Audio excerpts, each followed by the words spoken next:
What's going on, YouTube? JT is Reborn here, and welcome back to another edition of my Godzilla comic book reviews. And in this video, I'm going to talk about Godzilla Here There Be Dragons 2, Sons of Giants, issue number 2. So this is the sequel series to the Godzilla Here There Be Dragons, which is a storyline that I really liked, but they also kind of left the door open for more stories to tell with this whole Sons of Giants, evil cult, mysterious leaders, and all that other stuff. So there was an intriguing mystery, and plus it was a period piece, so you can kind of get into that a little bit. This one actually does connect back to the first issue in a meaningful way. Now, you can't go into this thing pretty much like without having necessarily read the first series, but I think it is good to read it because they do kind of bring up a character who was in the first the first series. So this one is written by Frank Thierry with artwork by Inaki Miranda, and the artwork is quite good. There are a few different styles showcased within the first issue, and again with this one, they kind of have a bit of a different look to kind of start the issue. The last one kind of had this Japanese style of art, and this one has like this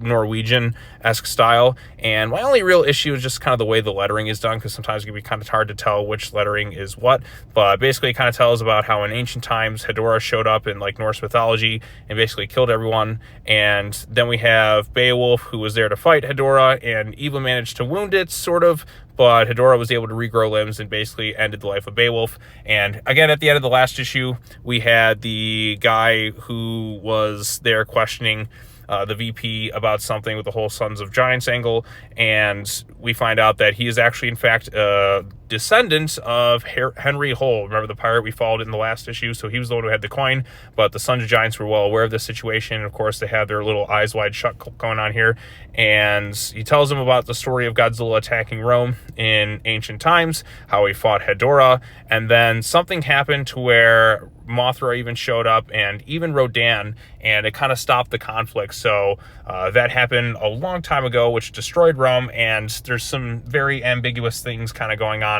why the kaiju are acting there and why things are happening. Then we get the big reveal that one of the heads of the Sons of Giants is in fact President Jefferson. Thomas Jefferson, I guess, was in the Sons of Giants. So a lot of cool stuff happening in this thing. I like the mystery and intrigue with this entire like eyes wide shut type cult. I think the artwork looks fantastic. You get more than one style in this thing, and I think that's going to be kind of the tone for the first couple of issues. You'll have a different style to kind of start with the same artist working on it. Like I said, the other one had very Japanese influenced style. This one had kind of a Norse kind of like drawing type thing, something like you'd see in God of War, and then it kind of switches to kind of the artist like main style that was showcased in the first series and this one as well. The big reveal of the president being involved, which is kind of cool and kind of crazy, and now you have something else that's kind of going on. There's a bit of a mystery with all these kaiju kind of stopping at some point, kind of like almost, I mean, they're fighting, and you know they'll kill each other, but when they're kind of stopped by Mothra and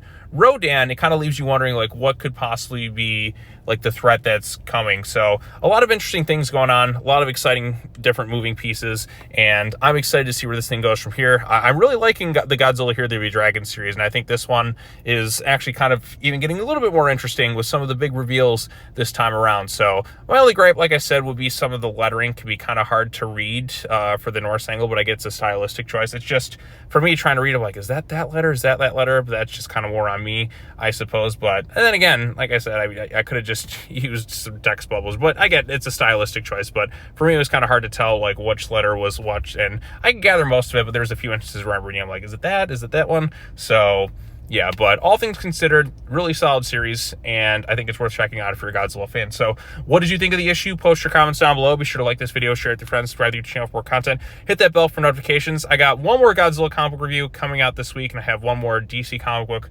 related one as well. I just want to kind of get this one out, and tomorrow you'll see like the Godzilla Rivals versus Manda one, and like the day, or you'll probably see the Boy Wonder one, and maybe some other related videos coming soon. But a lot of Godzilla stuff this week, and that's always fun for me. So yep, that's all I have to say. As always, take care now, bye bye then, and I will see you all in the next video. Peace out.